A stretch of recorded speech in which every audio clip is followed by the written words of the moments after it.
Phenomenological psychologists see the person without any essence or fixed core, but rather as something that comes into being through their actions in the world. This is always in an embodied way in relation to others. For without our bodies we cannot perceive the world, and without others we remain nothing.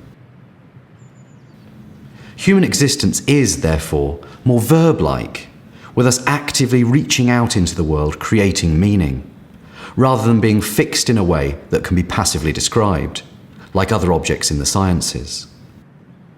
These ideas follow the work of existentialist philosophers like Heidegger, Sartre, and Merleau-Ponty, who talk of the person as Dasein, the there of being.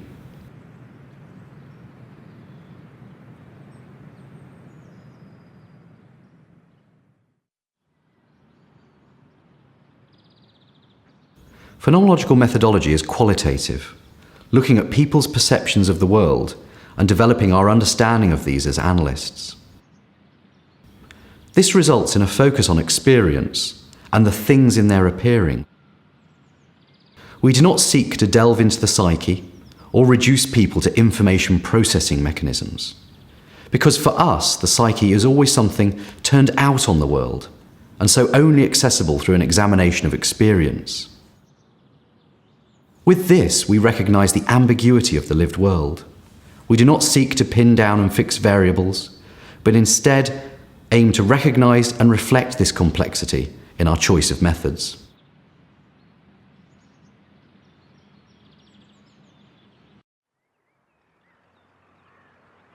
The focus on experience at the heart of phenomenological methodology results in a need to collect data of people's lived experiences.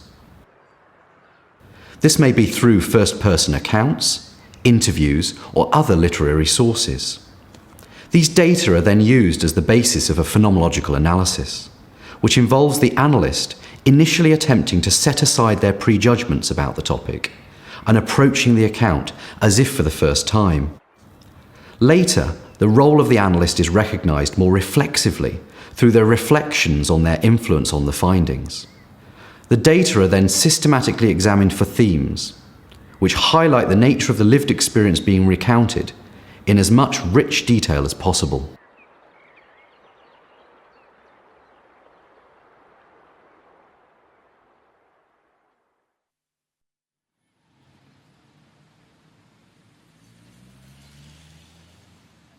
The unit of analysis is the detailed description of people's perceptions of their experience.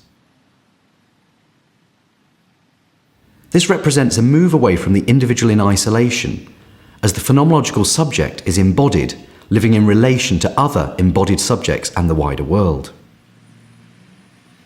We do not believe it is possible to disentangle the subject from these relationships, for this relational quality is at the heart of what it means to be human. As such, our focus is on the meaning of the life world in all its complexity. The phenomenological psychologist elicits descriptions of the life world from participants, and then seeks to explicate these further, producing rich and vivid descriptions of experience.